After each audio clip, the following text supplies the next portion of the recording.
Good morning. Certainly glad to see each and every one of you out this morning. We're going to continue our study on marriage accountability. And you may be wondering why I'm spending so much time on the marriage. But I think it's one of the most important things that certainly we as Christians must consider. And as we have already looked through some of Genesis around the creation and God's creation of man, creation of woman, the first marriage that took place there in the garden. This sermon, or this lesson rather, or this study, is not just for those that are thinking about getting married, but it's also for those of us who have already taken those steps. Because if we're not treating our husband, if we're not treating our wife, if we're not treating the marriage vows that we had taken, that covenant that we have with God in the respect that we need to, then we need to make changes. So as we study through these different things, I hope you take that to heart, because marriage is an accountability, but it's also a responsibility. It's not just a one-sided responsibility either. It's a joint responsibility on the part of the man and woman to make sure that marriage bond, those marriage vows, are adhered to and are honored and respected. In Genesis 2:24, therefore shall a man leave his father and his mother and be joined to his wife, and they shall become one flesh. This verse gives us a picture of the marriage bond before sin entered the world. One flesh echoes the language of the preceding verse when Adam first meets Eve and exclaims, "This is now, speaking of the woman, bone of my bones and flesh of my flesh." Two becoming one in marriage involves uniting two whole and separate people into a new body, metaphorically. God designed and God purposed life. God created man, then out of man he created woman, and then God declared that they shall be one flesh. There shall be, by the order of God, a more intimate connection between man and woman, more intimate than can exist between parents and children. These two shall be one flesh, or shall be considered as one body, still having separate goals, separate aspirations, but also understanding that the privileges and cares and concern that each have is to equally be dedicated and interested in all things that concern the marriage. The two shall become one flesh expresses the original purpose of marriage, to seal a permanent relationship between a husband and wife, a man and woman. Now, this is not to say that once you say the words "I do," that you, all of a sudden, that you're no longer the person that you were. You still have goals, you still have aspirations, you still have those things that you want to do as an individual. But the point that we're trying to make this morning is that when you make those vows, when you are joined together with your spouse, that you become one, your goals and your aspirations and your desires that are to better that goal and better that union and better that relationship between the husband and wife, the man and woman. You know, it's very sad to me, and I know you've heard of this before, but when a spouse makes sacrifices, whether it be the man or the woman, they make sacrifices and they work to help their spouse achieve the goals that they want to achieve, and only to be cast aside after their spouse reaches those goals. That's a very sad situation to me. In verse 25, Genesis 2:25, and the man and his wife were both naked and were not embarrassed or ashamed in each other's presence. The first union between man and woman was a perfect heterosexual union between a man and a woman. Not between a woman and a woman, not between a man and a man, but between a man and a woman. God created man in his image. Genesis 1:27. So God created man in his own image. In the image of God, he created him. Male and female, he created them. God gave each individual, the man and the woman, he gave each of them characteristics that would support that union, that would support the purpose of the marriage. It would support each other and the role that they had in creation and the creation of other human beings. Neither had a confused gender identity, but they understood the roles for which they were created. And the man and his wife were both naked, and they were not ashamed or embarrassed or ashamed in each other's presence. You know, I often wondered why Moses pointed that out, that the man and his wife were both naked. Superficially, you might surmise that it was because there was no need for clothing. They were in a perfect environment, in a perfect climate, in a perfect garden, in a perfect situation. Neither needed to be covered because they knew no other state. They were innocent in their actions and in their thoughts. Their innocence at this particular time in creation can only be compared to the innocence of a child. And I think we can all, for those that are parents, we can relate to the innocence of a child when we've lost one of those after a bath and they go streaking through the house without any clothes on.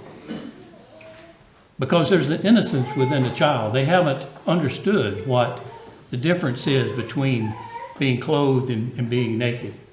They still have that innocence. But we train our children that nakedness should be covered and we should feel ashamed when we're exposed to others. This is not the topic of our lesson today, but I think it warrants mentioning. That parents need to be the grown-ups when it comes to children's modesty. Just because someone else's child is wearing immodest clothes doesn't justify your child wearing immodest clothing. And we need to help our children understand what the importance is, and it's a biblical concept also about being clothed and being immodest. The naked condition of Adam and Eve goes beyond the unclothing or the wearing of clothes, but it's also around their physical appearance.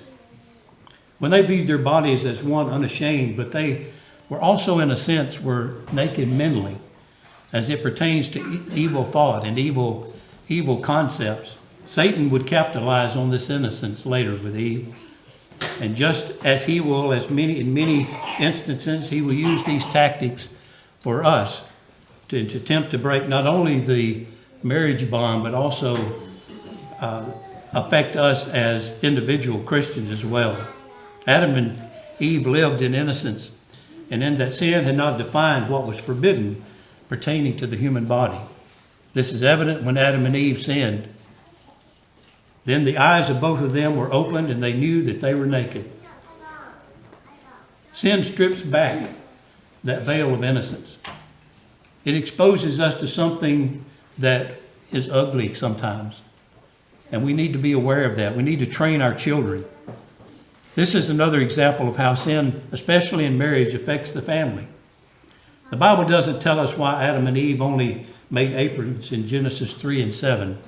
But it is evident through their efforts to cover their sin that they knew that they were in a state that they were no longer in of innocence as it pertained to not only themselves but also with God. God shed the blood of animals to make coats of skin for them. This was the beginning of the sacrifices that would cover sin until the perfect Lamb of God, our Savior, came to die as a perfect substitute, which taketh away the sins of the world, John 1 and 29. Sin brought about the loss of innocence, not only in the marriage, but for mankind in general. The fall affected all of us, all the down through time. We all have a sense that we need to be covered, or we should have a sense that we need to be covered. Satan has distorted that idea about covering the naked body. Many today dress in such a way as to leave little to the imagination. And perhaps that is why Jesus said, "But I say to you that whoever looks at a woman to lust for her has already committed adultery with her in his heart." Matthew 5 and 28. We want to keep that in mind as we not only bring up our children on how they should dress modestly, but also ourselves, how we should dress modestly as well. The scripture is equally applicable to not only men to women, but women to men as well. Men often dress provocatively, and as they shouldn't. Being exposed to others' eyes should make us feel uncomfortable. It should make us feel vulnerable and afraid. Within the confines of marriage, however, we find that innocence still exists, where man and woman can look upon each other without guilt or shame. So we ask ourselves this morning, what was God's purpose of marriage? God created human beings with a complex nature. The marriage relationship is no less complex. A wholesome marriage is a relationship of body, mind, and spirit. God intended the union between man and woman to be an unbreakable bond. Jesus, speaking to the Pharisees about divorce, said, "But from the beginning of creation, God made them male and female. For this reason, a man shall leave his father and mother and be joined to his wife, and the two shall become one flesh. So then they are no longer two, but one flesh. Therefore, what God has joined together, let not man separate." Divorce had entered into the lives of the Jews. And sometimes I think that it may be because, and we'll touch on this in just a moment, but typically marriage contract or marriage relationships were agreed upon. It wasn't as we view them today, being married for love, but it was something that a lot of times love didn't have come into factor.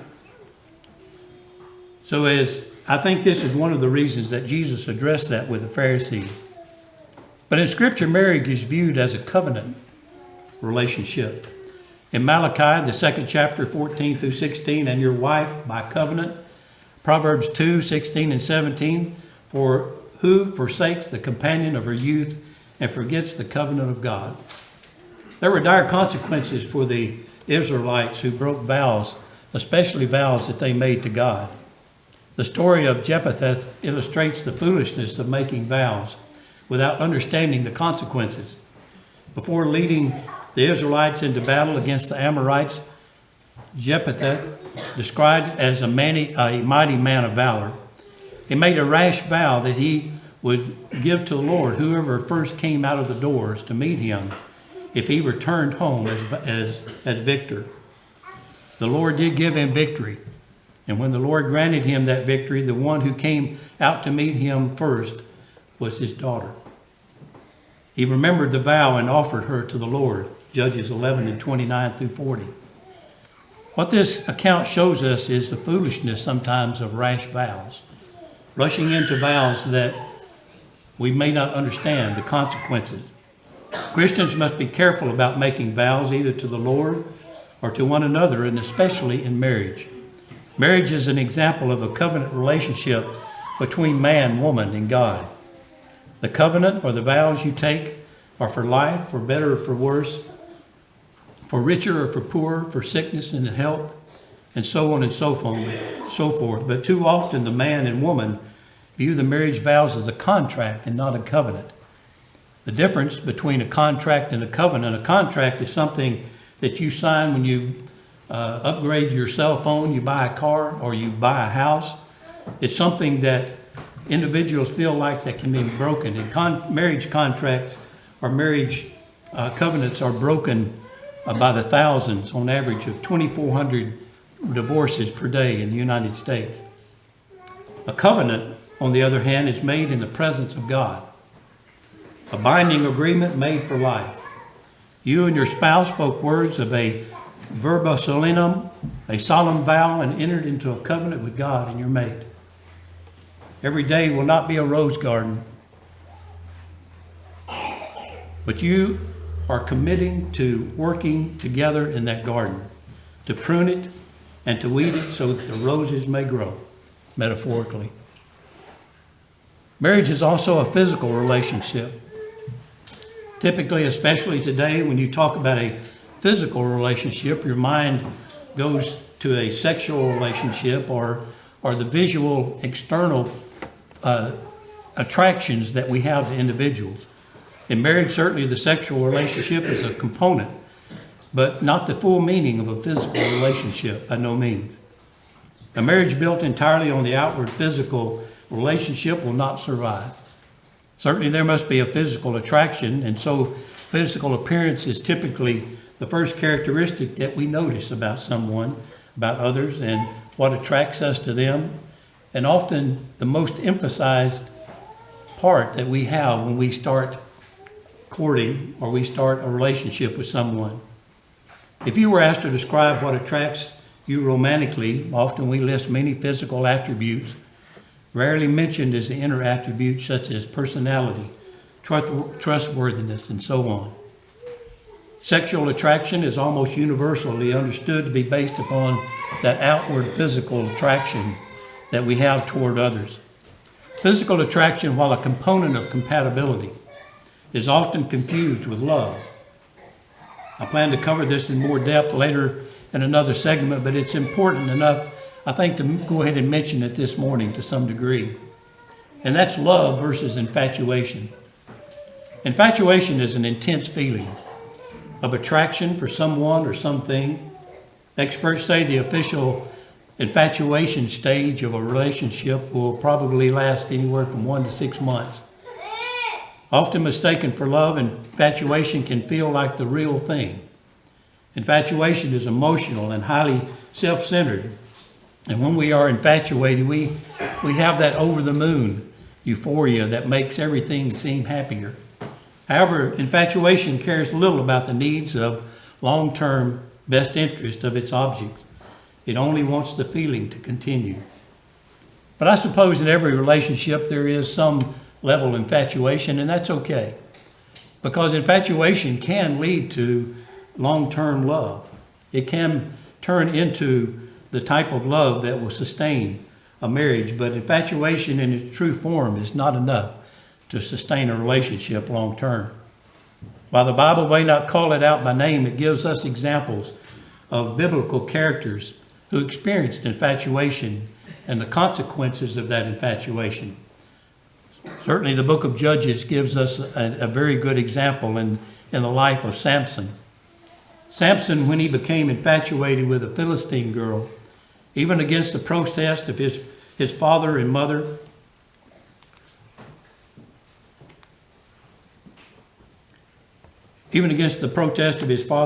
Samson said to them, "Get her for me, for she is right in my eyes." Judges 14, 1 through 3. Samson was looking at the external appearance of that young lady. I'm sure she was quite beautiful. I'm sure she was quite fetching, as they say. But Samson didn't know this woman, and immediately he wanted to marry her. He hadn't taken time to know her, introduce himself to her family, or seek God's approval. We all know the outcome of that decision, and too often we are blinded by the red flags in a relationship because of that word infatuation. Samson was physically blinded, having his eyes gouged out with the Philistines. And he ended his life, he ended that saga standing between two pillars of stone and pulling them down, ending not only his life, but all those that were there in the Philistines. Another example is King David and his son Amnon. This family had at least 2 instances of infatuation. One, when King David, seeing Bathsheba bathing outside of the palace, another man's wife, he was infatuated with her and her beauty, and he wanted her immediately, and he had her. But to cover that sin, he had to have Bathsheba's husband murdered. And because of that, the child of that union died. Amnon, the son of David, was infatuated with his beautiful half-sister Tamar, 2 Samuel 12, 1 through 2. And he lured her to his bedroom under the pretense of being sick. And we know what happened there. And he was later ordered killed by Absalom. When we compare infatuation with love, we begin to see the differences. When we begin to look at love versus infatuation, we see that love is an intense feeling of deep affection. Infatuation is an intense, short-lived passion or admiration for someone. Love develops over time. Infatuation is instant. Love lasts a long time. Infatuation is temporary. Love accepts the imperfections Infatuation sees only the perfections. Love, more than a physical attraction, infatuation is mostly based on physical attractions. There are many misconceptions about what love is. There's been song after song that's been written about what love is. It's not always depicted as it is in fairy tales or the romance novels or whatever it might be. It can't be bought in a store. It can't be found with an app. Relationships take work and understanding and keep going. A mistake many people, and especially sometimes young, make is confusing infatuation with love. Infatuation is rooted sometimes in obsession, sometimes in lust, and sometimes in neediness. Although infatuation is an exhilarating feeling, we must be careful and be able to distinguish between the two. Many people marry because they are infatuated, only to later discover that they didn't really know the person that they committed their lives to. Infatuation is a spark that can ignite true love and commitment, there's no doubt. But unless that spark is fueled with solid conversation, quality time, an understanding of each other, a commitment to each other for long term, then it's never going to become a flame. Infatuation can introduce us to true love, as we stated, but it can never be an adequate substitute. You know, the relationship between man and woman, infatuation, is not the only time that we recognize that infatuation can occur. Infatuation doesn't just occur with relationships, but it also can be spiritual also. People can become infatuated with the gospel. Jesus talked about this kind of convert in his parable about the 4 types of soil in Luke 8, 4 through 8. Many people flock to hear Jesus. They love the free food, they love the miracles, and the kind words that Jesus spoke. They became infatuated with this radical new rabbi from Nazareth. But Jesus knew they didn't really love him in the way that he wanted them to love him. They loved those things that he was providing for him. And we read about that in John 2 and 25 and Matthew 10 and 37 and also Luke 9 and 57, many things showing what this is talking about. But today some think they want to become a Christian because of that rush of adrenaline that they felt during the worship song, or because they are something that might have been said from the pulpit. And that spurring of the heart, that touching of the heart is important. That adrenaline that you feel at that particular time is important. But the point we want to make is that adrenaline will fade. That adrenaline will go away. It will subside. And we have to have root as part of our conversion, that we might continue in understanding and growing in the word of the Lord. But too often, sometimes we're unwilling to take up that cross. We're unwilling to, after that infatuation or that adrenaline goes away, we're unwilling to do the things that we need to do to remain a Christian. It's up to us as older Christians to help those that are new converts, to make sure that they continue to grow in the Word. But I ask you this morning, what is love? If you want to know what love is versus infatuation, we're going to read 1 Corinthians, the 13th chapter this morning. It's rather a long reading, and I've asked 4 of our brothers to help me with that. If you want to turn to your Bibles, it's 1 Corinthians 13. Brother John, would you read? 1 Corinthians 13, beginning in verse 1 through 3. Though I speak with the tongues of men and of angels, but have not love, I have become sounding brass or a clanging cymbal. And though I have the gift of prophecy, and understand all mysteries and all knowledge, and though I have all faith, so that I can remove mountains, but have not love, I am nothing. And though I bestow all my goods to feed the poor, and though I give my body to be burned, but have not love, it profits me nothing. Brother Ed?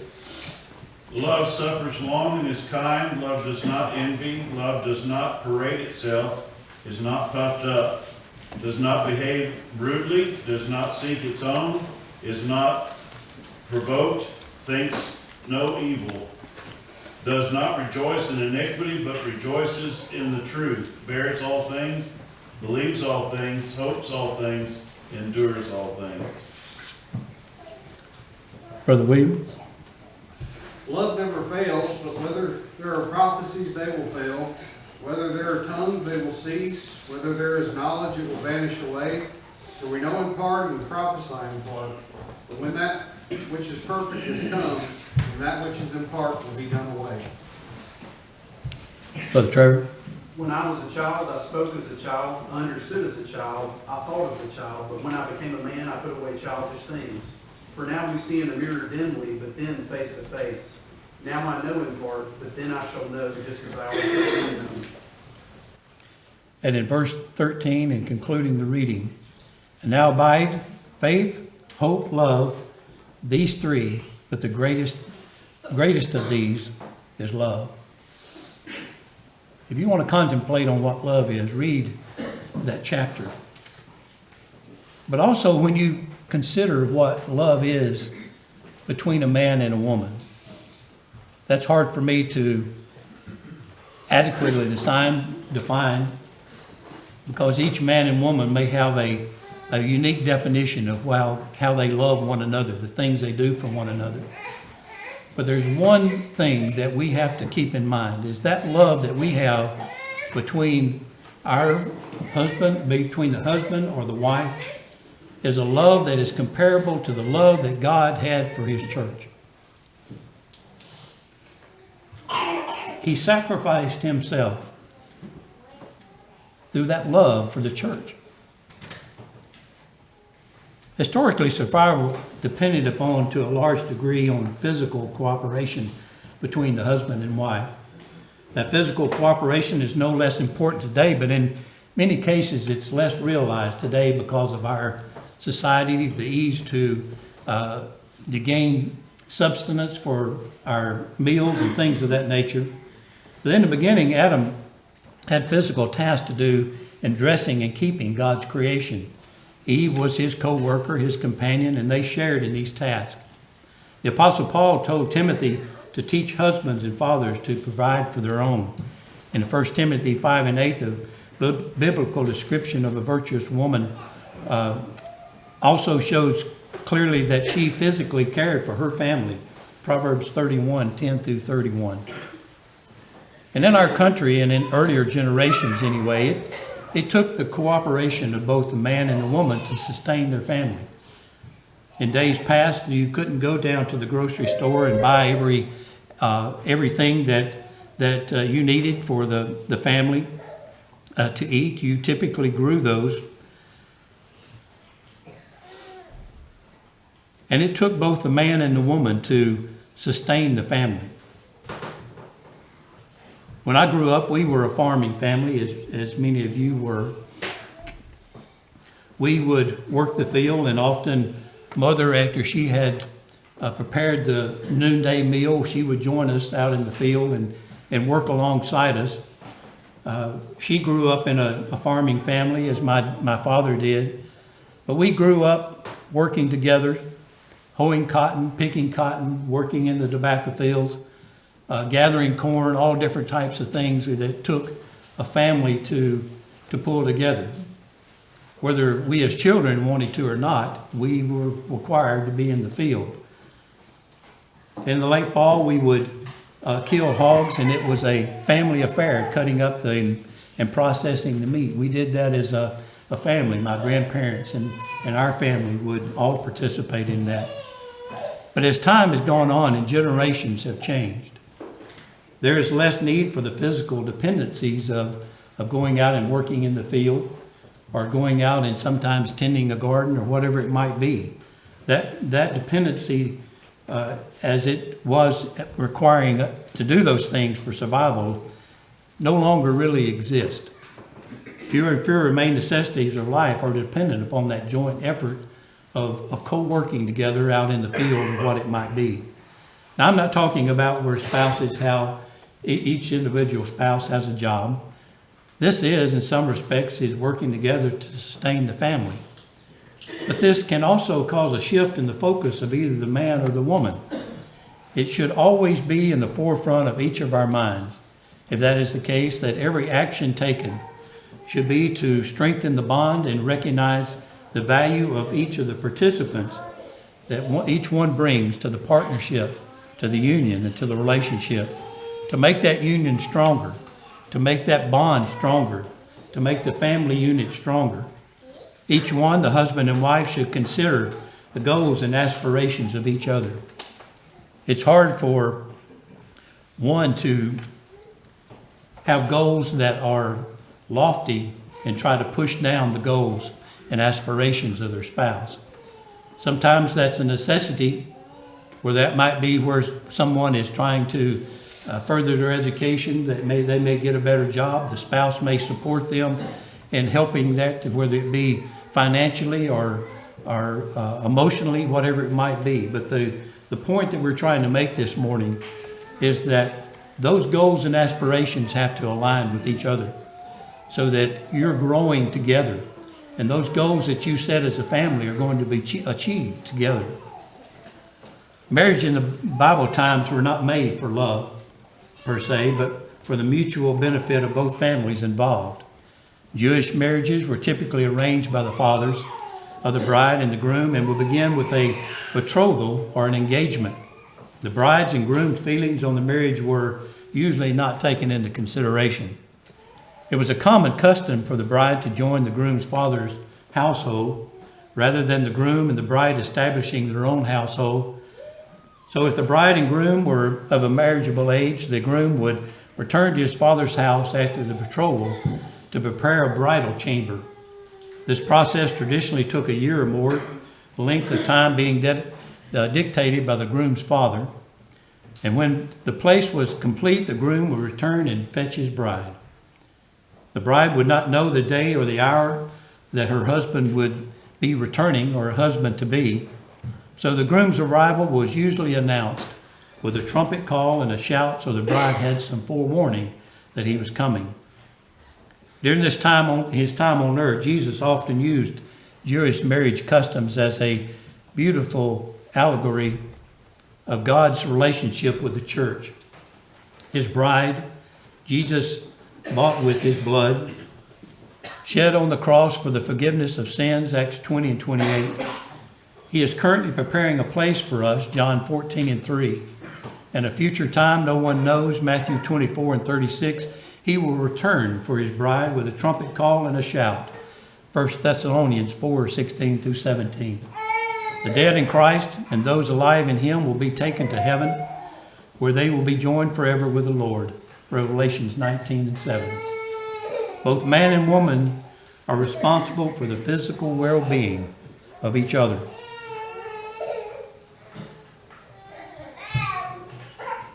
Husbands, love your wives just as Christ also loved the church and gave himself for her, that he might sanctify and cleanse her with the washing of the water by the word, that he might present her to himself a glorious church, not having spot or wrinkle or any such thing, that she should be holy and without blemish. Husbands ought to love their own wives as their own bodies. He who loves his wife loves himself, for no one ever hated his own flesh, but nourishes and cherishes it, just as the Lord does the church. For we are members of his body, of his flesh and of his bones. For this reason a man shall leave his father and mother and be joined to his wife, and the two shall become one flesh.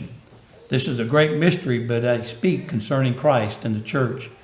Nevertheless, let each one of you in particular so love his own wife as himself, and let the wife see that she respects her husband.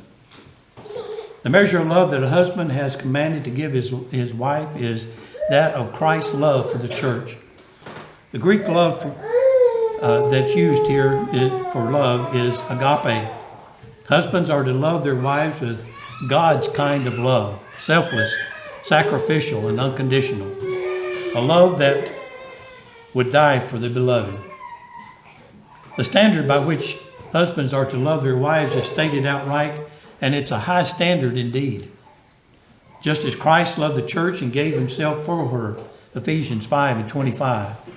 The love of Christ took him to the cross. The love of a husband for his wife will involve a similar giving of himself. Even if the end result is not the cross, it may not be physical death, but that concept is the same. Such is the nature of true love, that it is willing to sacrifice for the loved one. Such is the nature of marriage, that God intends husbands to sacrifice for their wives. This morning we're going to conclude our thoughts. But I want to conclude with this particular statement from William Hendrickson. But he was right when he declared, more excellent love than this is inconceivable. More excellent love that a man and a woman has for themselves, that they mirror that love after the love God had for his church, where Jesus sacrificed himself for the church. What a profound statement that is. What a profound statement that is for a husband and wife. What a profound statement that is for someone that is planning to become man and wife. Understanding each other, letting that love grow.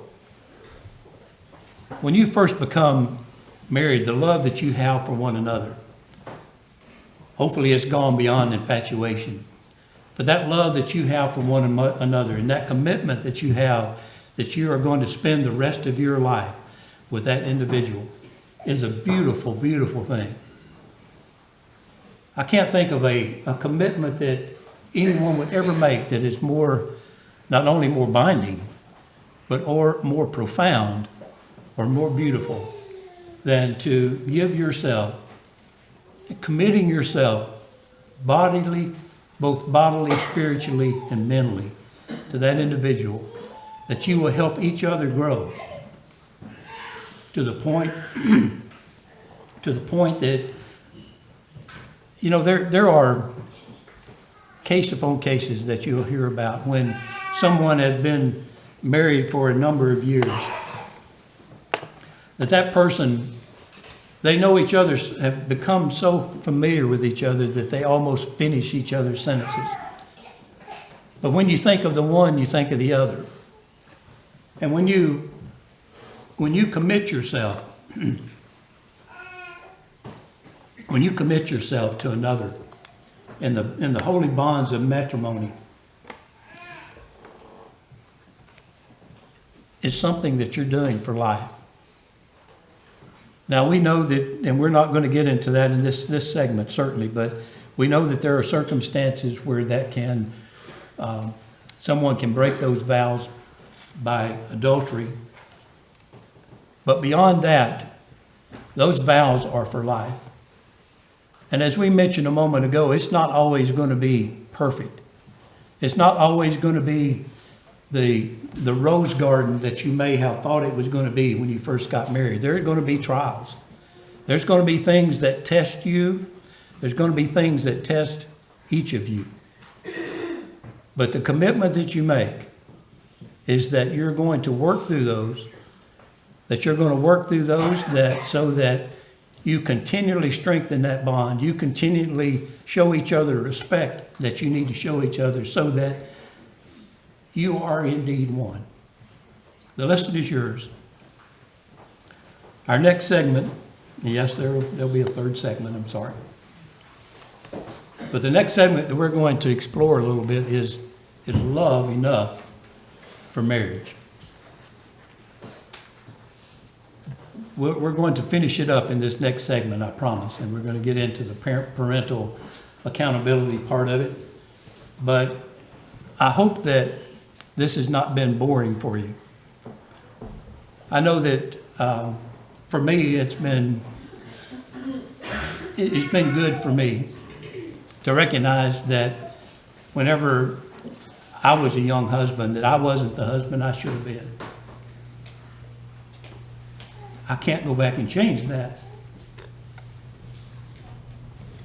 But I'm hoping that through some of the examples that we see and we learn through the scriptures, that we have we understand when we enter into that covenant with our spouse and God, that we have some guidelines that we need to live up to. The lesson is yours. I appreciate your attendance. Appreciate your attention. I love each of you very much. And I hope through these studies that we grow.